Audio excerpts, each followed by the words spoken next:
വെള്ളക്കാരുടെ അഭിമാനം രക്ഷിക്കാനാണ് പോരാടിയത് എന്ന് കേൾക്കുമ്പോൾ എന്താണ് സംഭവിക്കുക? ചിലർക്കെങ്കിലും അത് ശരിയായിരിക്കും എന്ന് തോന്നും.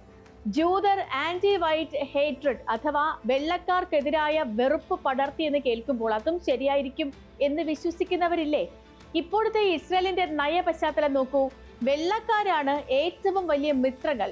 സത്യം ഇതായിരിക്കെ തന്നെ 1930കളിലെ ജൂതരും 2020കളിലെ ജൂതരും ഒന്നാണെന്ന് നമ്മൾ ധരിക്കും. ഇന്ന് യഹൂദ വിരോധമുള്ളവർ സ്വാഭാവികമായും ഹിറ്റ്ലറെ വേണമെങ്കിൽ അംഗീകരിച്ചു കളയാം എന്ന നിലയിലേക്കും എത്തും. എത്ര വിരുദ്ധമായ കാര്യങ്ങളാണ് സംഭവിക്കുന്നത് എന്ന് നോക്കൂ. ഹിറ്റ്ലറുടെ ജൂതവിരോധം മാത്രം പറഞ്ഞ് ശത്രുക്കളെ മിത്രങ്ങളാക്കുകയും മിത്രങ്ങളെ ശത്രുക്കളാക്കുകയും ചെയ്യും. ഇതിൽ ഏതാണ് സത്യമെന്നും കള്ളത്തരമെന്നും തിരിച്ചറിയാതെ പോകും. സത്യാനന്തര കാലമെന്ന് CPIM നേതാക്കൾ പറയുന്നതല്ലേ ഇതെന്ന് നമുക്ക് തോന്നുന്നുമുണ്ടാകും.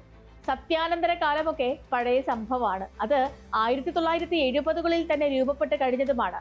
ഇപ്പോഴത്തേത് പോസ്റ്റ് AI കാലമാണ്. അത്രമാത്രം ചടുലമായതിനാൽ AI അനന്തര കാലവും കണ്ണടച്ചു തുറക്കും മുൻപേ ആരംഭിച്ചു കഴിഞ്ഞു.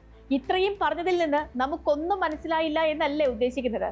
നമുക്കൊന്നും മനസ്സിലാകില്ല എന്നതു തന്നെയാണ് AI-യുടെ അനന്തരകാലം. നമ്മുടെ ചിന്തകൾ കൂട്ടിപ്പെറുക്കിയെടുത്ത് വിശകലനം ചെയ്ത് വരുമ്പോഴേക്കും AI അടുത്തൊരു യുഗത്തിലേക്ക് കടന്നിട്ടുണ്ടാകും.